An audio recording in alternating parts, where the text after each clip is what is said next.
आदाब नाजरीन, आपके महबूब प्रोग्राम आदाब डॉक्टर के साथ एक बार फिर आपकी मेज़बान हाजिर खिदमत। मैं शगुफ्ता यास्मीन और वन ऑफ द लीडिंग यूनानी मेडिसिन कंपनी अतिया हब्स के फाउंडर, डायरेक्टर और प्रमोटर, हिंदुस्तान के सबसे मसरूफ़ और कामयाब तरीन हकीमों में से एक। अपनी बेशुमार बेपनाह मसरूफियात के बावजूद, कभी कभी नासाज़ी तबीयत के बावजूद आपकी खिदमत में कीमती वक्त इनायत करते हैं, उनका इस्तकबाल करते हैं। शुक्रिया के साथ आप सबकी तरफ से और हमारी तरफ से बहुत बहुत शुक्रिया और प्रोग्राम में खैर मक़दम हकीम साहब। सलामत रही, शुक्रिया।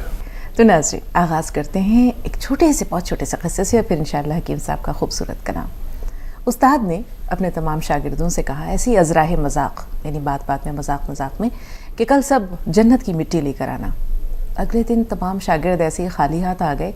एक बच्चा थोड़ी सी मिट्टी लेकर आया। उस्ताद ने पूछा, ये क्या? कहा कि ये जन्नत की मिट्टी है, आपने कहा था लेकर आना। तो उस्ताद ने कहा, कहाँ से लाए? कहा, अपनी माँ के कदमों तले से, मेरी माँ के पैरों की धूल है ये। उस्ताद भी हक्का बक्का रह गया बिल्कुल सुनकर उसकी बात। तो जो हिकमत है ना नाज़रीन, इसका ताल्लुक़ इंसान की उम्र से नहीं है। कभी कभी छोटे बच्चे भी ऐसी पते की बातें कह जाते हैं कि बड़े बड़े लोग हैरान और शशदर रह जाते हैं। तो आइए अब चलते हैं हम हकीम साहब के पास और उनका खूबसूरत कलाम। जी हकीम साहब। अर्ज़ करता हूँ, मतलब इरशाद। चाहे तू गर्दिश अय्याम सलामत रखना, चाहे तू गर्दिश अय्याम सलामत रखना, मेरे साकी तू मेरा जाम सलामत रखना। वाह। और मैं भी बाजार में बिकने को चला आया हूँ, वाह। मैं भी बाजार में बिकने को चला आया हूँ, ताजिरों आज मेरा दाम सलामत रखना। क्या कहने, बहुत उम्दा। ताजिरों आज मेरा दाम सलामत रखना। सुभान अल्लाह। और मेरा पेशा ही तारुफ है मेरा लोगों में, मेरा पेशा ही तारुफ है मेरा लोगों में, मैंने चाहा भी नहीं नाम सलामत रखना। क्या कहने, सुभान अल्लाह। मैंने चाहा भी नहीं नाम सलामत रखना। मैं भी दुनिया को हर एक सिमत से पहचान तो लूँ, मैं भी दुनिया को हर एक सिमत से पहचान तो लूँ, जुर्म नाकर्दा के इल्ज़ाम सलामत रखना। वाह। और तूर सब जान छिड़कते हैं इशारों पे मेरे, क्या कहने, तूर सब जान छिड़कते हैं इशारों पे मेरे, मेरे मालिक मेरे खुदाम सलामत रखना। बहुत उम्दा। वक्ता फिर मेरे मालिक मेरे खुदाम सलामत रखना। क्या कहने, बहुत शुक्रिया। बहुत उम्दा हकीम साहब, वाकई हर शेर लाजवाब है, बहुत उम्दा। इंसान का नाम उसके लिए बहुत अहमियत रखता है, उसका तारुफ उसके लिए बहुत अहमियत रखता है, लेकिन जो मोहब्बत इंसान को मिलती है तोहफे के रूप में, जो दुआएं मिलती हैं तोहफे के रूप में, वो बड़ी अनमोल होती है। कि साहब कैसा महसूस होता है आपको जब लोग आपको झोली भर भर कर दुआएं देते हैं, मोहब्बतें वारफ्तगी आप पर लुटाते हैं?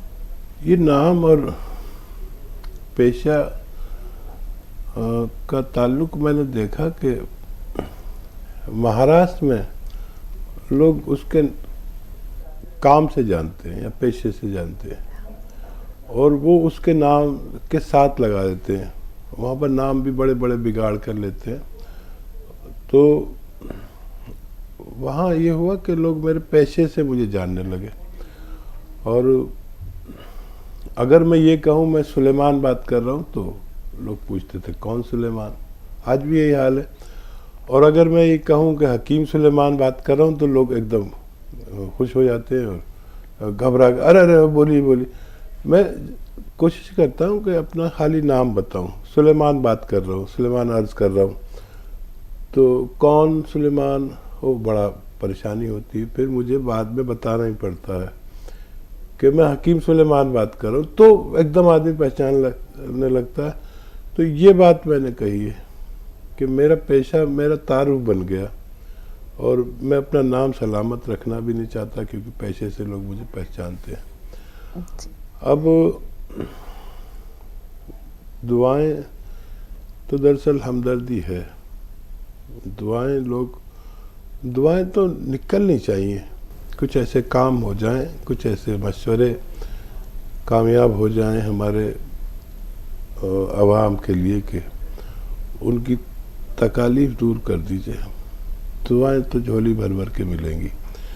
और मैं ही क्या, जो लोग मेरे नुस्खे जात से वाकिफ़ हैं, अगर वो भी उनको आगे बढ़ा दें तो उनके लिए भी दुआओं का और नेकियों का ख़जाना खुल जाएगा।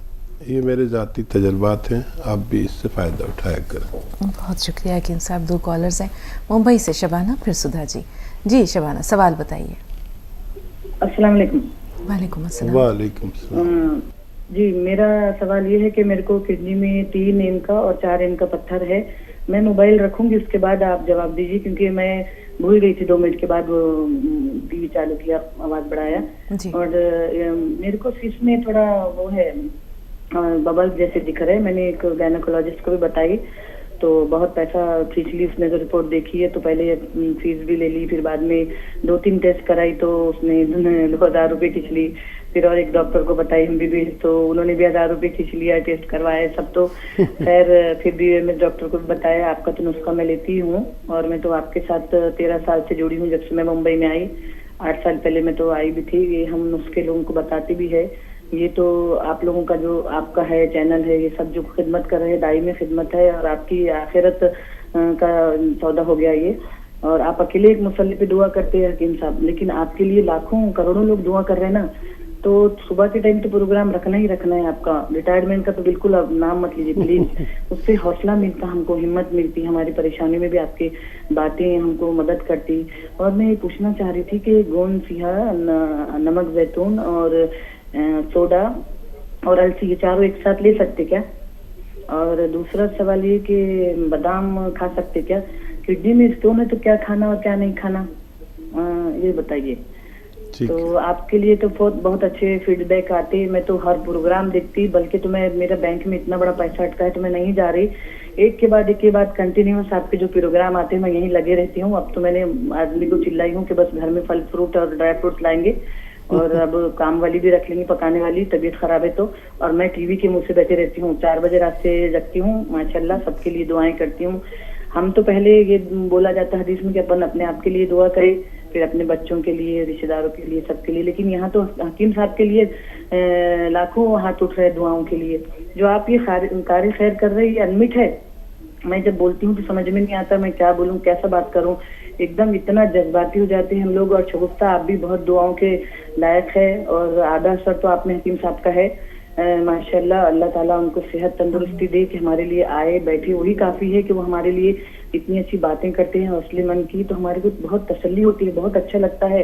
हम दूसरे व्यूअर्स के मुकाबले इतने अच्छे नहीं है, लेकिन जो दयावंती है और जो दूसरी कल एक लेडी आई थी जो टीचर थी, जो इंग्लिश में भी बहुत अच्छा इंग्लिश में बात कर रही थी, वो बहुत अच्छी, तो वो बहुत अच्छी। और ऐसा ही नहीं है कि हमारी मिल्लत के लोग जुड़े हैं, हर लोग जुड़े हैं हकीम साहब से, और सब भी दुआएं दे रहे हैं। दुआ रूह से निकलती है गुफ्ता, दुआ जो है ना ये रूह से निकलती है। ये इसमें जबान का जरिया बना दिया अल्लाह ताला ने। मैं भी एक टीचर रह चुकी हूँ, MA हूँ उर्दू से, BEd हूँ, मैंने पढ़ाई हूँ अपने मुल्क में 15 साल, मेरी 11 साल की बेटी है। मैं तो ये दुआ करूंगी सभी कायरीन जो मुझे सुन रहे हैं, प्लीज मेहरबानी करके मेरा नाम लेके दुआ कीजिए। मुझे बहुत बीमारी हो गई, अभी तक शुगर नहीं थी, शुगर भी निकल गई, किडनी भी स्टोन हो गया, और यूटरस में भी बबल्स आ गए। मैं हिम्मत नहीं हारती, मैं बहुत बोल्ड लेडी हूँ, बम्बई में रहती हूँ, बहुत दबंग हूँ, थोड़ी सी थोड़ी झगड़ालू भी हूँ, मगर बहुत हक बात करती हूँ। बहुत शुक्रिया आपका, बेइंतहा शुक्रिया। अब हम हकीम साहब के तासुरात लेते हैं। जी हकीम साहब, इनके लिए क्या रहनुमाई है? आपकी गुफ्तगू और अंदाज़े कलाम से अगर आप नहीं भी बताएं अपने आप बारे में, तो अल्हम्दुलिल्लाह हम समझ सकते हैं कि आप बोल्ड लेडी हैं, बम्बई की हैं, और बैरून मुल्क ज़िंदगी गुजार चुकी हैं, और तमाम बातें समझ में आती हैं। और आप अच्छे व्यूअर्स में से हैं। आप अपने आप को कमतर मत बताइए। आपने जो भी बात की है बहुत तसलसल से की है और तहजीब व तमद्दुन से की है। अल्लाह आपको सलामत रखे, और ज़रूर आपके अमराज में भी फ़ायदा मुमकिन होगा। देखें, नुस्खा एक ही है, फ़ायदे सारे होना मुमकिन है। ये करें कि महाराष्ट्र में मैं रहा हूँ तकरीबन 20-25 साल। गूलर के पेड़ पाए जाते हैं वहाँ पर। गूलर आप समझ सकते हैं, गूलर कहते हैं गाँवों में। इसके पत्ते को बकरी बकरा बहुत शौक से खाते हैं। जब ईद बकरा ईद आती है तो हर जगह पाए जाते हैं, जहाँ जहाँ बकरे मिलते हैं। तो इसके 2-3 पत्ते आप या तो पीस कर या चबा कर खा लें। गूलड़ के पत्ते, ये दुनिया का बेहतरीन नुस्खा माना जाता है। इससे लोगों को फ़ायदा जल्द होता है।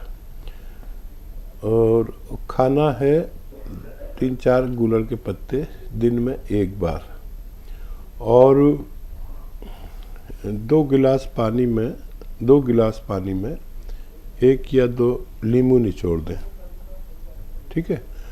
और 1 या 2 चुटकी नमक ज़ैतून मिलाकर इसको पी लें। सुबह खाली पेट पिए तो बेहतर है, वरना किसी भी वक्त ले सकते हैं, लेकिन पूरे दिन में एक ही खुराक लें। 1 दिन, 2 दिन, 4 दिन से 10 दिन तक कभी भी आपकी पथरी बाहर आ जाएगी, ऐसा मेरा तजर्बा है। और दर्द हो तो दर्द की दवाएं साथ में रखें, ज़रूरत पड़े तो इंजेक्शन भी लगवा लें। वो पथरी जब निकलती है तो तकलीफ़ देती है, उस वक्त अपने मालिश से इंजेक्शन या दवा लें फौरी तौर पर। और जो बबल्स आ गए हैं उसके लिए एक नुस्खा, गोंद चिलगोज़े का एक गोंद आता है, असली लें, और एक चुटकी में जितना आ जाए, ये रॉ मटेरियल है, ये खा लें और पानी पी लें, बस काफ़ी। रोज़ाना 1 खुराक लें, बहुत जल्द आप तंदुरुस्त होने वाली है। और बड़ा अच्छा लगा आपसे बात करके, माशाअल्लाह। अल्लाह आपको सलामत रखे, और मैं भी दुआ करता हूँ कि आप रोग मुक्त ज़िंदगी गुजार सकें इंशाअल्लाह। गोंद से या नमक ज़ैतून सोडा अलसी चारों चीज़ें साथ ले सकते हैं? हाँ, ये सब चीज़ें एक साथ ले सकते हैं जी। बादाम ले सकती हैं ये? बादाम अगर किसी को कब्ज़ ना करे तो बादाम खाना अच्छा है। बादाम जितने बारीक पीस लो उतना फ़ायदेमंद है।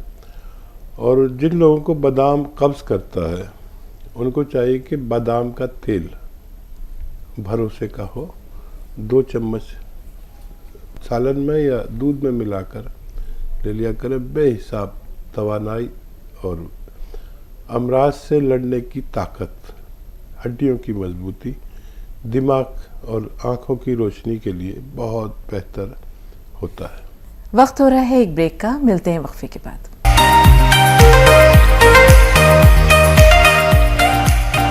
ब्रेक के बाद एक बार फिर आप सबका खैर मक़दम है। आइए खैर मक़दम के साथ साथ हकीम साहब का भी खैर मक़दम करें। पुरतपा खैर मक़दम हकीम साहब।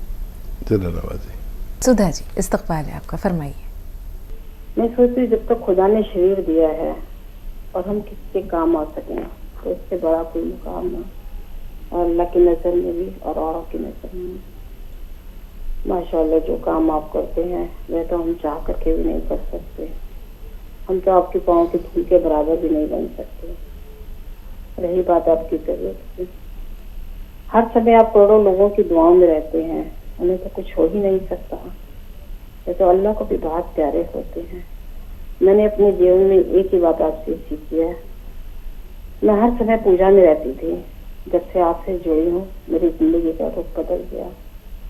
हर की खिदमत करने में जो मजा आता है उसका कोई मुकाबला नहीं। लगता है मेरी सेवा ही मेरी पूजा बन गई। क्या कहने, बहुत उम्दा सुधा जी, बहुत उम्दा। मैं आपसे उम्र में बहुत बड़ी हूँ, फिर भी हर समय काम में लगी रहती हूँ। मुझे फुर्सत नहीं। 4-4 घंटे में किचन में काम करती हूँ, 4-5 घंटे में स्टिचिंग करती हूँ, और बाकी समय भगवान के साथ रहती हूँ। जो भी मिलता है मुझे यही कहता है कि आप पहले किसी भी ज्यादा एक्टिव हो गई हो जी। उनका ये मेरा कमाल नहीं है, सब मेरे हकीम साहब का कमाल है। बिल्कुल जब से उनकी सोबत में आई हूँ तब से मेरी जिंदगी संवर गई। बिल्कुल। जितना शरीर को गवारा करें आप उतना काम कीजिएगा, लेकिन लोगों की खिदमत करना ना छोड़िए। आजकल डॉक्टर का पेशा महज एक पैसा कमाना है। हर कोई आप जैसा नहीं हो सकता। बिल्कुल। लोग बहुत दुखी हैं, सबको आपकी जरूरत है। बिल्कुल जी। क़त्ए कलामी के लिए माजरत, कल आपका एक सवाल रह गया था, बहुत मलाल है। कल आप कोई सवाल करना चाह रही थी और हम वक्त की कमी की वजह से शायद आपका सवाल नहीं ले पाए। हाँ था तो सही बेटी, मुझे भी याद नहीं है वो तो क्या जी, सवाल वो था। कोई सवाल है आज आपका? तासुरात हैं, जज्बात हैं, एहसासात हैं, बहुत प्यारे जज्बात हैं। जी हकीम साहब। बड़ा मुश्किल से बोलना पड़ता है जब सुधा जी का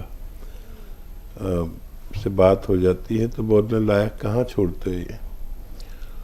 और सुधा जी का मुझे पता चला इंटरव्यू भी आया है, हमारी टीम सुधा जी का इंटरव्यू लेकर आई है और हमें उनकी तरफ से बहुत सारे उनके हाथों के बने हुए व्यंजन भी मिले हैं, बहुत सारे। क्या कहने, और आप खुशकिस्मत हैं। और उसमें नमकीन, एक मखसूस नमकीन जो ज़्यादातर मैं इस्तेमाल कर रहा हूँ, और किस कदर आपकी मोहब्बत और कितना मना करने के बावजूद एहसान से लाद देती हैं। और मेरी बीवी बार बार कह रही है सुधा जी से मेरी बात कराओ, और मैं उनको कुछ गिफ्ट भेजना चाह रही हूँ। अनीसा है हमारी अगली कॉलर, बताएं कहाँ से बोल रही हैं अनीसा साहिबा? अनीसा साहिबा हमें सुन पा रही हैं आप? मध्य प्रदेश से अनीसा साहिबा फोन लाइन पर मौजूद हैं? जी बताइए। हेलो? हाँ हाँ बिल्कुल, बताइए क्या सवाल है? हाँ, अस्सलाम वालेकुम। वालेकुम अस्सलाम। वालेकुम अस्सलाम। हाँ जी, मुझे ये हकीम साहब से पूछना है कि जैसे अभी यहाँ असली नहीं मिलता है तो क्या करें, और उसके उसके लिए कुछ और कुछ बताएं आप, जैसे के साथ आपको बताया था तो मिल नहीं रहा।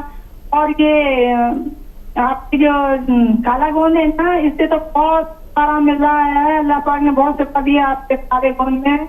और हमारे यहाँ पेटों में हमारा बच्चा भी खूब सबका प्रचार कर रहा है, खुद सबको मंगा रहा है। आज ही तो बुजुर्गों का ऑर्डर दिया है, बहुत शुक्रिया आपका, अल्लाह पाक आपको अच्छा रखे। क्या नहीं मिलता वहाँ? क्या चीज नहीं मिल रही है? मुझे लगा कि शायद मेरी ही समात में नहीं होता। वो लाजवंती का बीज। लाजवंती का बीज, ठीक है। अच्छा, बहुत आम है, आप बेटे से कहें कि वो सर्च करे। ये बहुत आम दवा है और छोटे से छोटे गांव में मिल जाती है। नहीं तो शहर की तरफ कोई जा रहा हो तो उन लोगों से लें जो दाल चावल बेचते हैं, वो भी रखते हैं। दाल चावल हमारे गांव में बनिए लोग बेचते हैं, और दवा फरोश यानी जो कच्ची दवाइयाँ बेचते हैं उनके पास मिल जाते हैं।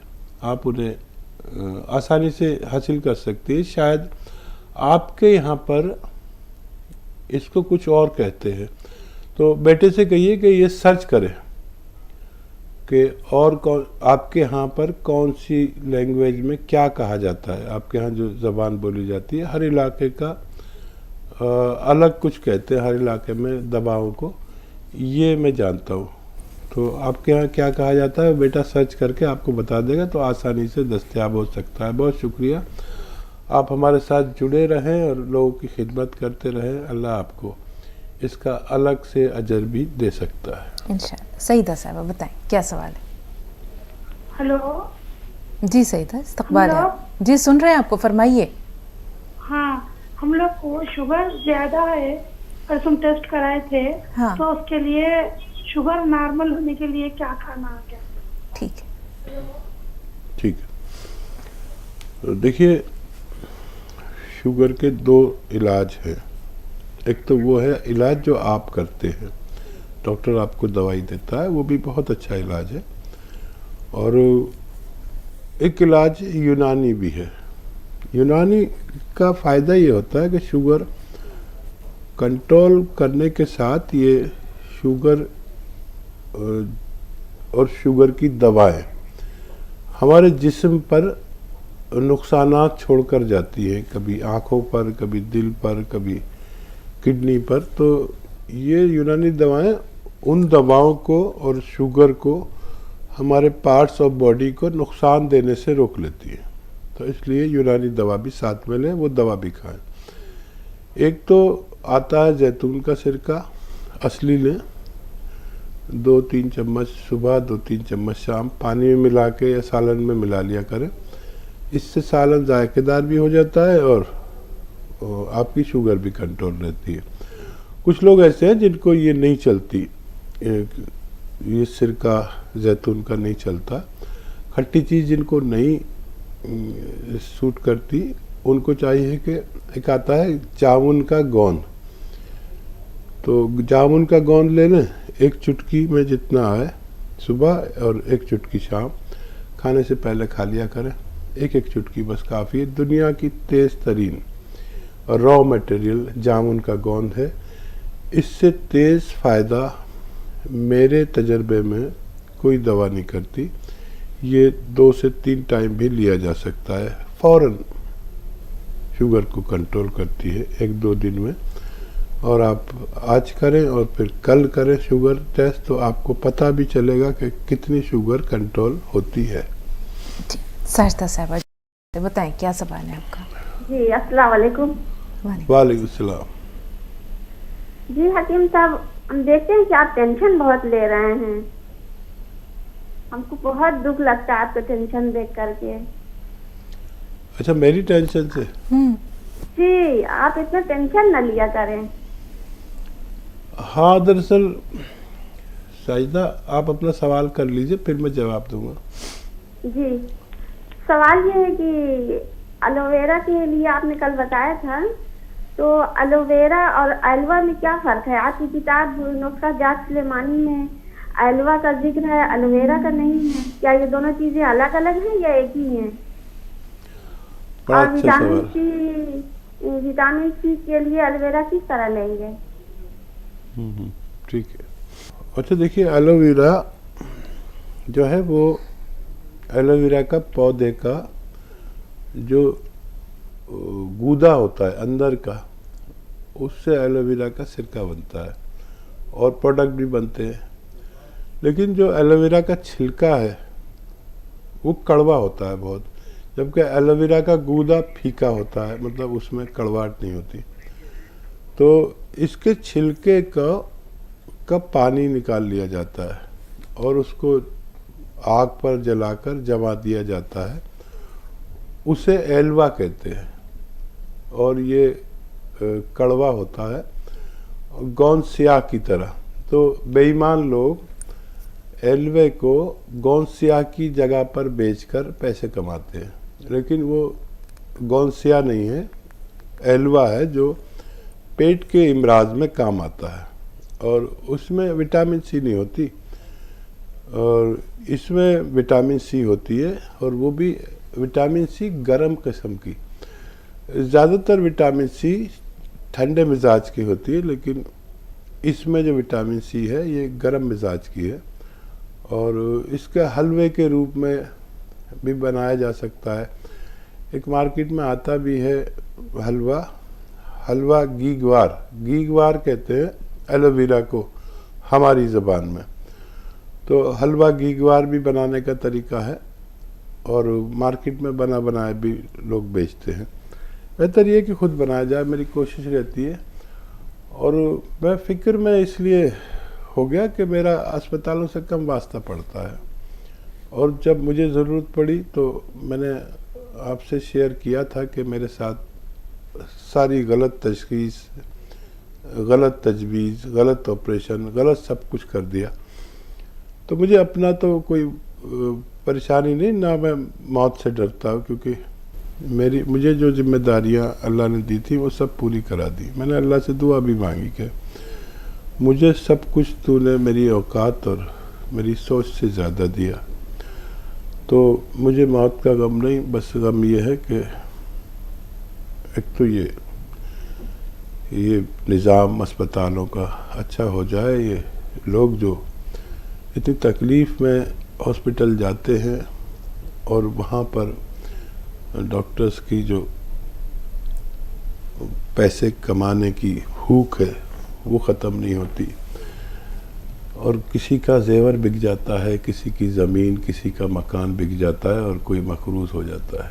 उनसे बच गया। लेकिन मेरी जगह कोई ऐसा भोला भाला जो डॉक्टरी के बारे में कुछ भी नहीं जानता, उसको तो हलाल कर ही देते, और कर रहे होंगे। बस मैं इसी गम में मुब्तला हूँ कि सब बहुत तकलीफ़ दे रहे होंगे, लोगों के हालात ख़राब हो जाते होंगे, लोगों का मकान बिक जाता होगा, ख़वातीन के जेवर बिक जाते होंगे। उन्हें क्या पता कि क्या कर रहे हैं वो। ज़्यादातर आवाम गरीब है, उनके साथ वैसा ही सलूक करना चाहिए, उतने ही कम पैसे लेने चाहिए, अपने फ़ायदे के लिए किसी की गलत तशख़ीस भी नहीं करानी चाहिए। एक और वक्फा दरकार है नाजरीन, थोड़ा सा इंतज़ार, एक छोटा सा ब्रेक, बहुत जल्द हाजिर हुए। ब्रेक के बाद एक बार फिर आप सबका इस्तकबाल और एक बार फिर खुशामदीद कहना चाहेंगे हकीम सुलेमान खान तूर साहब को। तमाम नाज़रीन की तरफ से मोहब्बतों भरा सलाम एक बार फिर। जज़ाकल्लाह खैर, शुक्रिया। हकीम साहब, मसीहाई का पेशा बड़ा मोतबर पेशा था। हम ये देखते हैं कि एक ज़माना था कि लोग जो है वो अतिब्बा की यूँ इज़्ज़त किया करते थे कि वो खुदा के एक मैसेंजर, एक नायब के तौर पर, एक मसीहा के तौर पर, या उनकी मुश्किलात को हल करने के लिए अल्लाह ताला ने भेजा है। आज जैसे ही आप जैसे हालात बता रहे हैं, उसमें मसीहाई कहाँ रह गई? क्या खुदा को ये लोग मुंह दिखाएंगे? हम ये सोचते हैं कि हर इंसान जो है वो जवाबदेह है। अल्लाह ताला ने कहा भी है, रसूल पाक सल्लल्लाहु अलैहि वसल्लम की एक हदीस भी है कि तुम सब निगरां हो और तुमसे तुम्हारी रईयत के बारे में, जो मातहत अमला है, ये जो लोग तुम्हारे संपर्क में, तुम्हारे राब्ते में आते हैं, उनसे सवाल किया जाएगा। तो दयानत रही नहीं, अमानत रही नहीं, सदाकत रही नहीं, तो रहा क्या? एक्चुअली इसका भी फ़र्क हो गया कि इसमें हमारी भी गलतियां हैं, वालिदैन की भी गलतियां हैं और इस कौमों की भी गलतियां हैं। कुछ पैसे ऐसे हैं जिन्हें तिजारत नहीं बनाना चाहिए था, और उन लोगों को करना चाहिए जो अपने पास से रकम लगा के लोगों का भला कर दें। इसमें ताजिर लोग आ गए, और ये शिक्षा का है, तालीम का शोबा है, या तिब का शोबा है, हिकमत का, डॉक्टर्स का शोबा है। तो ये पहले हासिल किया जाता था, अब खरीदा जाता है। खरीदा जाता, बिल्कुल। जब आदमी किसी चीज़ को खरीदता है, जैसे ये गिलास रखा है, तो जब उसे हासिल करता है तो उसकी कदर होती है, जब खरीदता है तो वो उससे ज़्यादा पैसे में उसको बेचना चाहता है। बस ये हो गया। तो इल्म देखना यह है, इल्म आपने हासिल किया है या ख़रीदा है। ख़रीदे हुए इल्म से मोहब्बत की रोशनी नहीं निकल सकती, ऐसा मेरा मानना है। परवीन साहबा फ़ोन लाइन पर हैं। माजरत, किस्सा थोड़ा तवील हो गया था। जी बताएं, क्या सवाल है? परवीन साहबा हमें सुन पा रही हैं? हाँ जी, हाँ जी बताइए। जी, मेरे 3 सवाल है। जी। मेरा पोतियों की हाइट नहीं बढ़ रही, और मेरे घाटी जो है सफेद धब्बे है। पहला सवाल क्या है परवीन साहबा? पोते की हाइट नहीं बढ़ जी, रही। मेरे 2 पोतियों की हाइट नहीं बढ़ रही। हाँ, उम्र बता दीजिए, बच्चों की उम्र बताइए। उम्र पोते की 6 साल है कि 4 साल है। ठीक है। और सफ़ेद दाग किसे है? जी, मेरी भाभी को है सफेद दाग। ठीक है। तीसरा सवाल? और तीसरा सवाल, ये मेरे बेटे को गोंद मोरिंगा लेके खिलाई 2 महीने पहले। 80% तो ठीक हो गया था हम, फिर उसके बाद में कुछ मजबूरी थी, वजन उठाया, फिर डबल हो गया दर्द उसकी। गोंद मोरिंगा नहीं होगा, गोंद सियाह का कहा होगा। सियाह गोंद। हाँ हाँ, ठीक है। काला गोंद। हाँ, देखिए उसमें वज़न उठाना मना है, इसलिए मैं कहता हूँ। और वेस्टर्न टॉयलेट, ऐसा कुर्सी वाला बैतुल खला होना चाहिए, और वज़न उठाने की पाबंदी है। फिर से शुरू करें, वज़न ना उठाएं। ऐसे लोगों को वज़न उठाने से जहाँ तबीयत होती है फिर वहीं पहुँच जाती है, तो वही नुस्खा दें उन्हें। तो और गोंद मोरिंगा है जो आधा ग्राम, बच्चे की उम्र कम है, आधा ग्राम रोज़ाना शहद में मिलाकर, दूध में मिलाकर, या नारियल पानी के साथ गोंद मोरिंगा सफ़ेद दें बच्चे को, तो जो रुकी हुई हाइट है वो खुल जानी चाहिए। और क्या सवाल था? बच्चों की हाइट का हो गया हकीम साहब। दूसरा सफ़ेद दाग है, तीसरा जो है वो कमर की तकलीफ है। सफ़ेद दाग करे गया 100 ग्राम अलसी, 100 ग्राम आंवला सूखा हुआ, और 100 ग्राम अलसी, 100 ग्राम आंवला, 50 ग्राम गोंद मोरिंगा सफ़ेद, और 50 ग्राम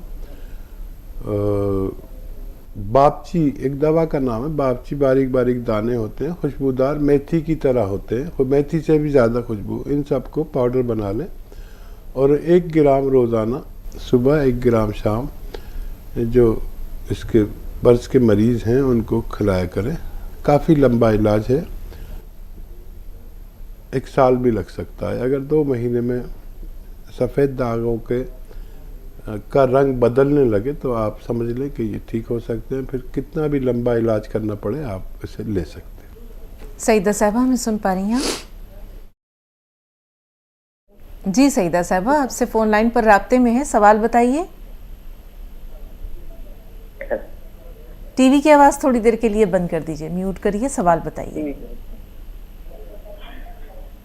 जी अस्सलाम वालेकुम। वालेकुम वालेकुम सलाम। मेरा सवाल है, मेरी बच्ची है, देखो उनके आंखों के नीचे काले हल्के हो रहे हैं, वो कम नहीं हो रहे, वो दिनों से है। और दूसरा सवाल मेरा ये है कि मेरे को शुगर है और मेरा शुगर हमेशा नॉर्मल नहीं हो रहा। शुगर वही दवाइयाँ इस्तेमाल करी हूँ डॉक्टर की मगर। और तीसरा सवाल है कि वो बाल थोड़ा झड़ जा रहे बच्चों के सर के, उसके लिए क्या? ठीक है। हाँ देखिए, शुगर को कंट्रोल करने के लिए जामुन का गोंद 1 चुटकी सुबह 1 चुटकी शाम खा लिया करें और अपनी दवाएं भी लें तो आपकी शुगर कंट्रोल रह सकती है। और बालों के लिए गोंद मोरिंगा सफ़ेद 1 ग्राम ऐसे शख्स को जिसके बाल गिर रहे हैं या कद नहीं बढ़ रहा है या चेहरा पुरकशिश नहीं है, रौनक नहीं है चेहरे पर, ऐसे लोगों को आप खिला सकते हैं 1 ग्राम रोज़ाना, बस 1 बार। और क्या सवाल था इनका? जी, आंखों के गिर्द हल्के हैं। हाँ, ये इसबगोल की भूसी सभी जानते हैं, सत इसबगोल या इसबगोल की भूसी 1 चम्मच 1 गिलास दूध में मिलाएं और उसमें 1 चुटकी गोंद चिलगोज़ा मिलाएं, 1 चुटकी, इससे ज़्यादा कभी नहीं। और 1 खुराक रोज़ खिला दिया करें बच्ची को। वो उसके काले सियात जो हल्के हैं और किस वजह से होते हैं उस वजह का भी में भी फ़ायदा होना मुमकिन है। जी, बरेली से सायमा साहबा, क्या सवाल है? सायमा में सुन पा रही हैं आप? जी, हाथाबंदी का वो था। वालेकुम अस्सलाम जी भाई। अरे हाथाबंदी में वो मतलब वो मंगवाया था, मतलब आपका जो है शब्दस्तान 100 ग्राम, हाँ 100 ग्राम, वो नाप 100 ग्राम 30 ग्राम कीजिए।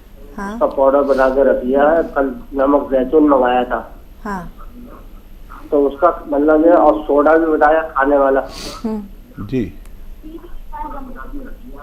जी, इनके इस्तेमाल का तरीका जानना चाह रहे हैं? हाँ जी जी जी। बेहतर, सुनिए। तो देखिए, ये जो 3-4 चीज़ों का आपने सफ़ूफ बनाया है, पाउडर बनाया है, ये 1 चम्मच सुबह खाली पेट खाएं। और इस जैतून के नमक से और खाने के सोडे के साथ भी खा सकते हैं और वो अलग से भी ले सकते हैं। जब भी खाएं गर्म पानी से लें और या चाय पी लें इसको खाने के बाद। और ये दिन में एक तो सुबह निहार में और एक रात को सोते वक्त लिया करें, आपके तमाम फायदे होना मुमकिन है। वक्त हो रहा है एक ब्रेक का, मिलते हैं वक्फे के बाद।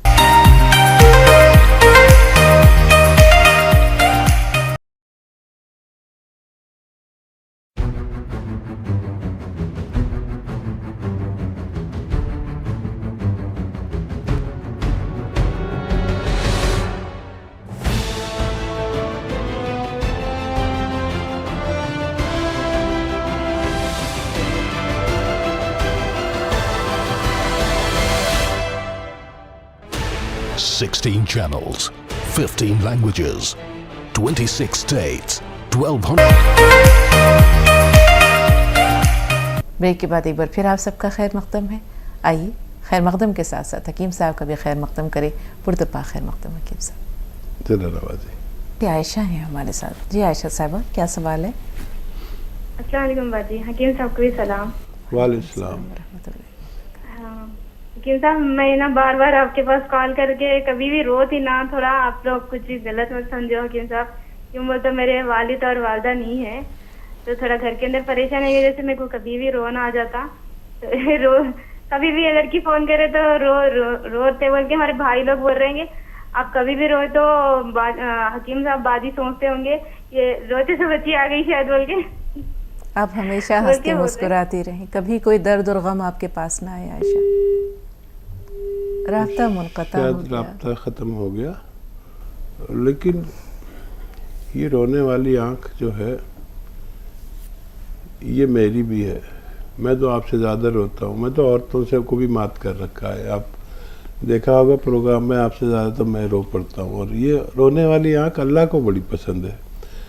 तो मैं आता हूँ घर से तो मेरी पोती है और वो कहती है कि रोना नहीं दादा। उसने रोते हुए देख लिया होगा, 4-5 साल की है। मेरी बीवी कहती है आप रोते क्यों, लोग क्या समझेंगे। लेकिन जब से मुझे ये पता चला है कि अल्लाह को पसंद है तो मैंने कहा कोई कुछ भी समझा करे, मैं अगर अपने मालिक के सामने पेश हो रहा हूँ और ये जो मेरा काम है अगर ये इबादत है और मैं अपने मालिक के सामने हूँ तो अपने मालिक के सामने इबादत में रोना कोई बुरी बात नहीं है। बड़ी शेम करती है मेरी पोती और मेरे रिश्तेदार और मेरी बीवी ख़ास तौर पर। मेरा बेटा भी कहता है पापा इतना मत रोया करिए। लेकिन मेरा अजीब मामला है, मैं जब कोई किसी काम को करता हूँ उसमें महव हो जाता हूँ, बिल्कुल उसमें खो जाता हूँ। शायद आपने देखा हो कभी मुशायरों में मैं गज़ल पढ़ता हूँ तो गज़ल पढ़ते में ऐसा ज़ार रोता हूँ कि औरतें भी शर्मिंदा हो जाएं। तो रोना नापसंद नहीं है, लेकिन वो इस रोने से अपना रब है ना, क्योंकि वो माँओं की तरह तो है मगर माँ से भी ज़्यादा शफीक है। और याद है कि हम अपनी माँ से सब काम रो के करा लेते थे, ज़िद कर के। तो ये भी उस टाइप का ही है जो हमारे माँ बाप की तरह का। तो इससे काम कराने के लिए आँख के आंसू की पेशी होना बहुत ज़रूरी है। बिल्कुल हकीम साहब, हमारा रब, आपका रब, तमाम लोगों का रब, वो तो बंदे की शहरक से भी ज़्यादा करीब है। हज़रत मूसा अलैहिस्सलाम कोहे तूर पे जा रहे थे, रास्ते में एक शख्स को देखा, चरवाहा था, भेड़ बकरियां चरा रहा था और अपने यहाँ बैठे बैठे बड़बड़ा रहा था कि ए अल्लाह ताला तू मेरे पास आता तो मैं तेरी कंघी करता, तेरी जुएँ निकालता, कपड़े मैले होते तो कपड़े भी धो देता, तुझे ये पका के खिलाता, वो पका के खिलाता। हज़रत मूसा अलैहिस्सलाम ने कहा अरे ये तुम किसकी शान में ये बातें कर रहे हो, क्या रब को, हमारे अल्लाह को इन चीज़ों की ज़रूरत है? तौबा करो। उसे कह के हो गए हज़रत मूसा अलैहिस्सलाम कोहे तूर पे। अल्लाह ताला से जब हम कलाम हुए, अल्लाह ने कहा मूसा तूने मेरे एक बहुत प्यारे बंदे को नाराज़ कर दिया है, जा पहले उसे मना करा। हज़रत मूसा अलैहिस्सलाम फ़ौरन उतरे कोहे तूर से। अब उस चरवाहे के पास आए तो देखा कि वो ढूंढा, पहले अव्वल तो वो अपनी जगह पर था नहीं, उसे ढूंढते रहे, एक जगह पर मिला तो वो बेचारा बैठा हुआ बहुत उदास मगमूम। हज़रत मूसा अलैहिस्सलाम को देखा, देख के भागने लगा कि फिर मेरे पास। बोले ठहरो, कहाँ जा रहे हो? बोले अब मेरे लिए क्या है, आप मुझसे नाराज़ हैं? बोले अल्लाह भी मुझसे नाराज़ है। बोले नहीं, अल्लाह नाराज़ नहीं, अल्लाह मुझसे नाराज़, और उसी ने मुझे तुम्हारे पास भेजा कि पहले मैं जाकर तुमसे माफ़ी मांगूं। तुम्हारे और मेरे अल्लाह को तुम्हारा ये कहना बहुत पसंद आया। तो अल्लाह ताला तो ये चाहता है कि जिस तरह माँ अपने बच्चे से मोहब्बत रखती है, बच्चा भी अपनी माँ से मोहब्बत रखता है। ये दो तरफ़ा मामला है। एक कॉल आमना से बात कर लेते हैं। जी आमना, फरमाइए क्या सवाल है? हेलो, अस्सलाम वालेकुम। वालेकुम अस्सलाम। डॉक्टर साहब, मेरे को थोड़े दिन में कुछ सर्दी बहुत जल्दी हो जा रही, सांस लेने में तकलीफ हो रही और सर में दर्द बहुत हो रहा। ये सर्दी जब जम जाती है तो सर में दर्द होता है, किसी किसी के आँख में दर्द भी आ जाता है, किसी के दाढ़ में भी दर्द आ सकता है। अगर ऐसा है तो आप बलगम निकालने की दवाएं, खारिज करने की दवाएं लें, एलोपैथिक ले लें, और यूनानी भी मैं बताता हूँ, लेकिन एलोपैथिक लें जिससे आपका नज़ला खारिज हो जाए। एंटीबायोटिक्स देते हैं डॉक्टर, और कुछ दिन लेने में कोई बुराई नहीं है। और नज़ले को नज़ला ना हुआ करे, या कभी कभार तो होना कोई बात नहीं, जैसे मुझे भी हो रहा है आज, नज़ला, सर्दी लगी हुई है, खांसी है, तो कभी कभी होना कोई बुरी बात नहीं है। लेकिन अगर ये मुस्तकिल ऐसा है तो फिर इसका मुकम्मल इलाज कर लें। सपिस्तान, उन्नाब, अलसी, 3 चीज़ें 100-100 ग्राम खरीदें और 30 ग्राम पीप लें, इसमें मिला लें। फिर बोलता हूँ एक बार, सपिस्तान, उन्नाब, अलसी, 3 चीज़ें 100-100 ग्राम खरीदें, 30 ग्राम पीपले मिलाकर आप इनका पाउडर बना लें, और 1 चम्मच सुबह खाली पेट, 1 चम्मच रात को सोते वक्त गर्म पानी के साथ लें। खट्टी चीज़ें छोड़ दें तो आपको फ़ायदा मुमकिन है। जी, हरियाणा से बलदेव सिंह। हेलो जी बलदेव जी, क्या सवाल है? सवाल तो मैडम कुछ नहीं, मैंने तो दवाइयाँ मंगवाई हुई है यहाँ से। जी,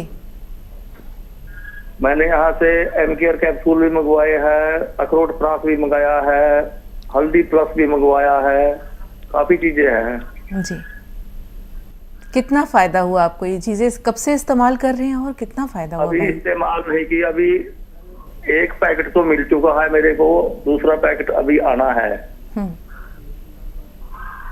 ठीक है। उसमें एम केयर कैप्सूल भी कहते थे कुछ तो हाई डोज है और कुछ उसमें है सुपर पावर।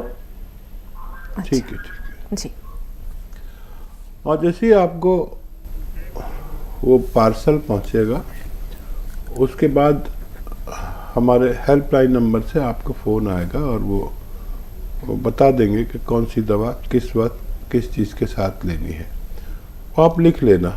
जब आपको दवा पहुंचती है तो हमारे पास मैसेज पहुंच जाता है, फिर हमारी टीम आपको फ़ोन करती है और आपको पूरा गाइड कर देती है। मुंबई से तुफैल अहमद साहब। तुफैल भाई, हमारी आवाज़ अगर पहुंच रही है तो अपना सवाल बताइए। जी जी तुफैल भाई, इस्तकबाल है आपका। जी, वालेकुम अस्सलाम। हाँ जी, हकीम साहब, ये जो है ना, ये हर्निया की वो हो गई है तकलीफ, और गैस बहुत बनता है, इतना बनता है, इतना गैस बनता है कि मैं रात को सो नहीं सकता।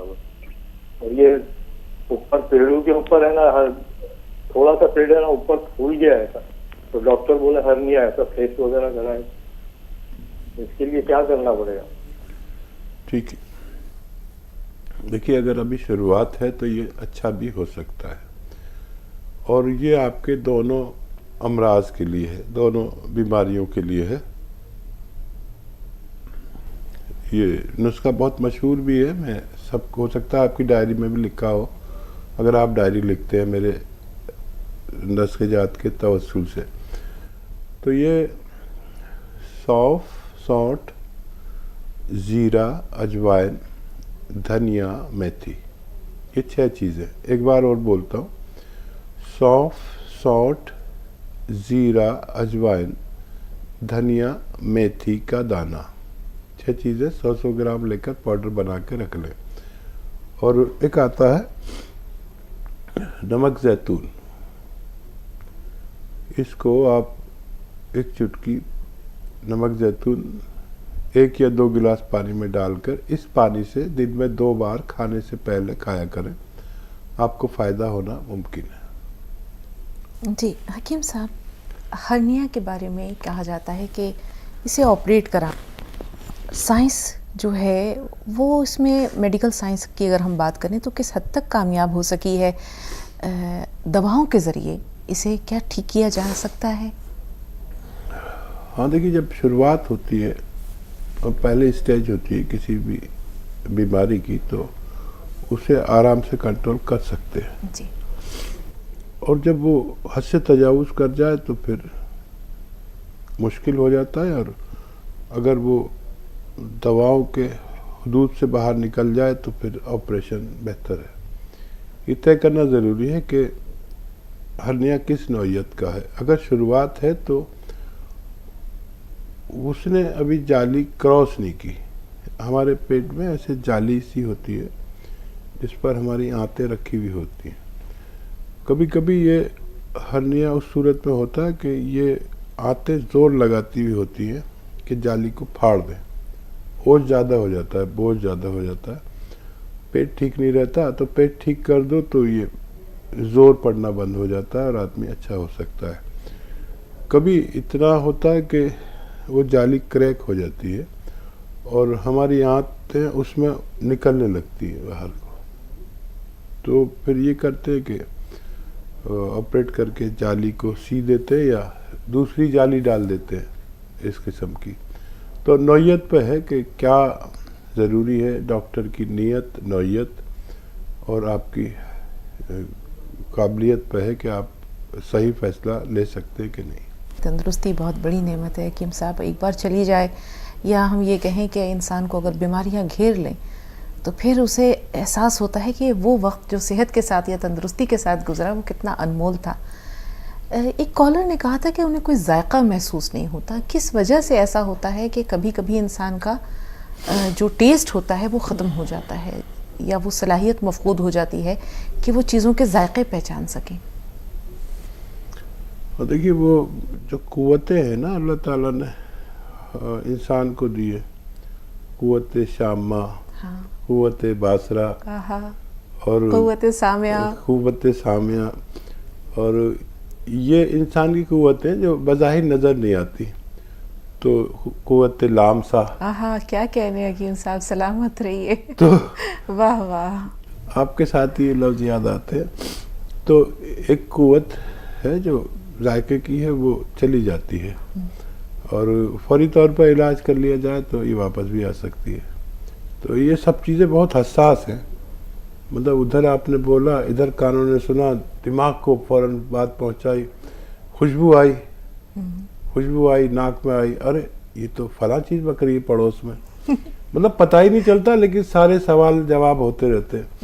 तो इसमें से कोई कुव्वत कम हो जाए या ख़त्म हो जाए तो तब पता चलता है कि ओहो वो बोले जा रहा है, हमें सुनाई नहीं दे रहा। अब ये समाज की ताकत बहुत बड़ी है, कुव्वत जायका बहुत बड़ा है। ये सारी कुव्वतें बहुत, आम आदमी इसको समझता नहीं है, लेकिन इसका भी इलाज मुमकिन है। जी, सुनीता साहिबा हमारी अगली कॉलर है, दिल्ली से बोल रही हैं। सुनीता, बताएं क्या सवाल है आपका? आदाब हकीम साहब। आदाब मैम।